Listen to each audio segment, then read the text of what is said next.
My picture book, Out of the Way, Out of the Way, where the title repeats itself and the author and illustrator both have the same name. The book actually has an illustrator who is also called Uma Krishnaswamy, except she spells it with a Y.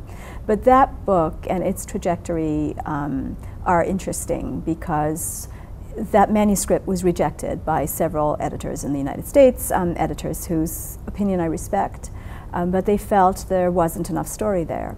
And so I tried really hard to put more story into it. I put the boy character more in the center of the story. I tried to give him a more pivotal role. At one point, he protected a tree, and then later on some people showed up to cut down this tree. It was rapidly turning into a Greenpeace manifesto. And at that point, I realized that I needed to stop trying to please an audience, any audience.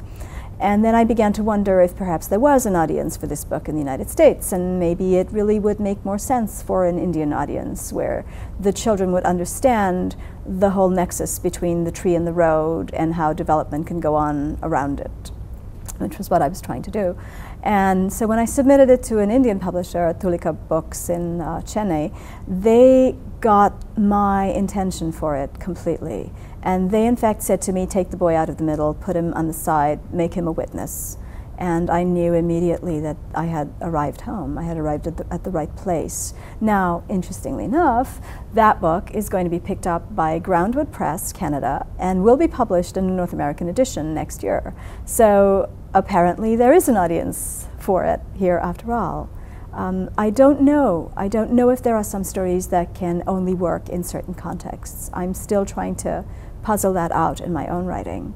I tend to think that I would like to write the kinds of stories that aren't bounded by geography, that could in fact travel anywhere and work anywhere.